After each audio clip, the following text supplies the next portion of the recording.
combattre le stress hydrique au Maroc avec la première autoroute de l'eau. C'est un méga projet, c'est le premier sur notre continent. Les premiers essais ont été effectués en tout début de semaine avec d'énormes tuyaux qui sont enfouis sous la terre sur plus de 60 km. Le but, c'est d'apporter de l'eau dans la région de Rabat, de Casablanca, voire même de Marrakech, en transférant les eaux du bassin de Sebou à celui du Bourg-et-Greg. On voit tout cela et nous avons beaucoup de questions évidemment à poser. C'est technique, au chercheur en hydrologie Fouad Amraoui, c'est notre invité. Il répond à Eva Cohen. Fouad Amraoui, bonjour.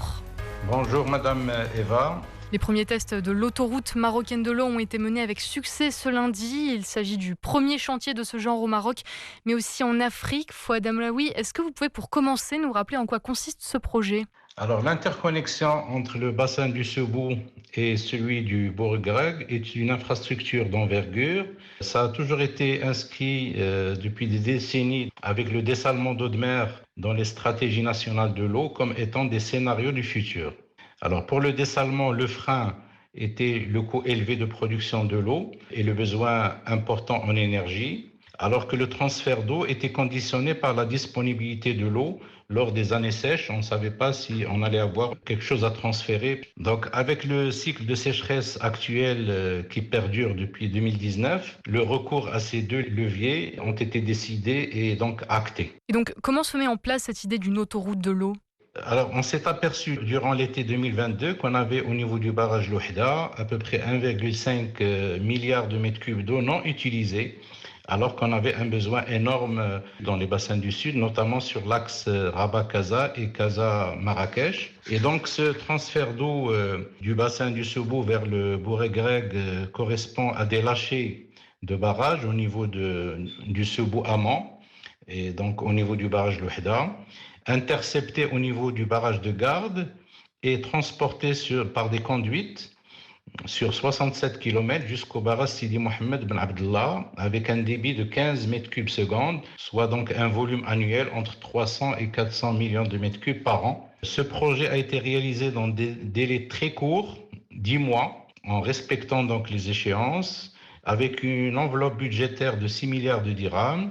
Et tout ceci grâce à une ingénierie et à des entreprises marocaines à qui il faut vraiment rendre hommage pour leur efficacité.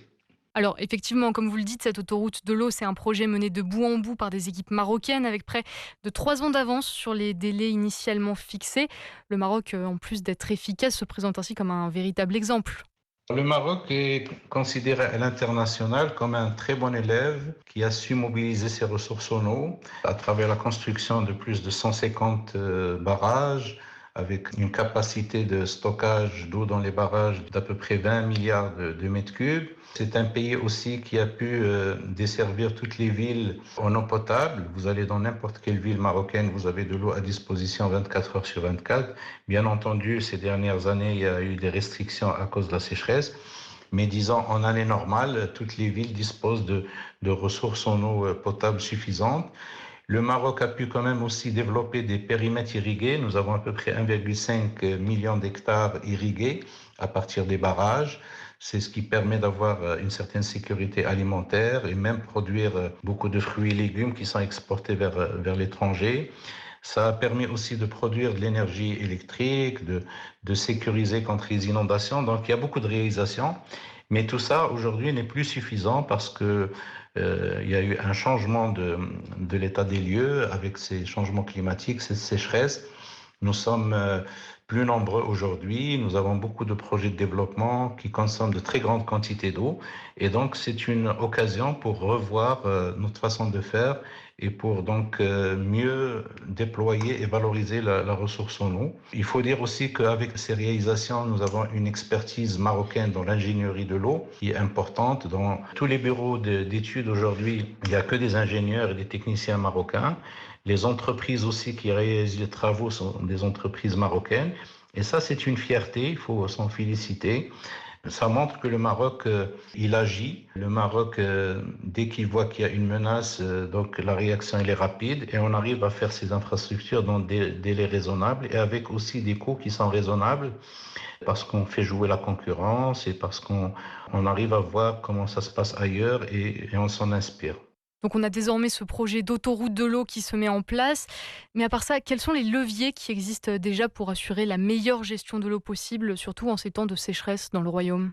Alors, cette épreuve de sécheresse que vit le Maroc, mais aussi beaucoup de régions à travers le monde, est une aubaine en fait pour mettre à niveau les infrastructures et pour sécuriser l'accès à l'eau et à l'assainissement, puisque c'est l'objectif 6 de développement durable de l'ONU, auquel le Maroc s'est engagé et sur lequel il est vraiment en avance par rapport à beaucoup d'autres pays. Alors, au Maroc, nous avons le plan national de l'eau 2020-2027 qui est doté d'une enveloppe budgétaire très importante de 150 milliards de dirhams et qui agit sur pratiquement tout ce qui peut être fait, tous les fronts. D'abord, la construction de dizaines de petits et moyens barrages, le renforcement de l'AEP rural. Malgré le PAGER, on a beaucoup de dysfonctionnements dans l'alimentation en eau du monde rural et donc il y aura un renforcement. Le dessalement d'eau de mer, donc on a un objectif au Maroc d'atteindre plus de 1 milliard de mètres cubes d'eau produite en dessalement à travers une vingtaine d'usines de dessalement. Les plus importantes à venir sont celles de Casablanca, de Nador, de Dakhla, peut-être aussi Tanger. Donc toutes les villes côtières vont être desservies à partir des eaux dessalées. Le transfert d'eau qui a commencé donc entre le bassin de Sebo et du Bourgag et qui va se poursuivre vers Marrakech, peut-être vers d'autres destinations par la suite. Et la réutilisation des eaux usées traitées, et là on a vu beaucoup d'exemples de l'OCP pour le lavage des phosphates par exemple, pour l'arrosage des espaces verts dans beaucoup de villes. Par exemple, Rabat, elle arrose les espaces verts à partir des eaux usées traitées, pratiquement à 100%. Il y a aussi un volet sensibilisation des citoyens à l'économie d'eau. Donc, on va dire que toutes ces infrastructures, quand elles seront mises en place, elles vont permettre de redéployer l'eau vers des régions où nous avons des pénuries qui sont enregistrées, soit pour l'eau potable et en second lieu pour l'irrigation. Le Maroc connaît des sécheresses à répétition, vous l'avez déjà évoqué, et un stress hydrique important depuis plusieurs années. Quel va être l'impact de ce projet, de cette autoroute de l'eau sur les ressources en eau du royaume? Alors, le Maroc a commencé à ressentir les effets du changement climatique à partir de 1980 et ceci se manifeste par des années récurrentes de sécheresse. Souvent, ce sont des cycles de 3 à 4 années avec donc une raréfaction de l'eau, avec un accès de plus accru aux ressources en eau, avec des taux de remplissage qui ne sont plus aussi importants qu'avant, alors que la demande en eau ne cesse d'augmenter. Et c'est de là que naît cette difficulté. Et donc le défi toujours du Maroc, c'est de comment concilier des besoins en croissance et des ressources qui sont limitées, qui sont même en réduction. Donc l'impact de ces infrastructures qui se mettent en place, c'est d'abord de sécuriser l'eau potable, puisque l'eau potable c'est important. Il en va de la sécurité, de l'équilibre des familles. Tous ces enfants qui vont aller chercher l'eau, cette corvée d'eau, au lieu d'aller à l'école, il faut solutionner tout ça. Il y aura, comme j'ai dit, un redéploiement de l'eau vers les régions intérieures du pays qui n'ont pas d'autres ressources que les eaux dessalées, par exemple. Donc, disons que quand on est confronté à des problématiques comme celle de la sécheresse, c'est peut-être des fois une aubaine pour pouvoir revoir nos façons de faire une analyse critique sur comment est-ce qu'on exploite ces eaux et comment est-ce qu'on peut changer nos comportements dans le futur pour une durabilité de la ressource. Fouad Amraoui, merci beaucoup. Vous êtes, je le rappelle, chercheur en hydrologie à l'université Hassan II de Casablanca. Merci beaucoup pour toutes ces précisions.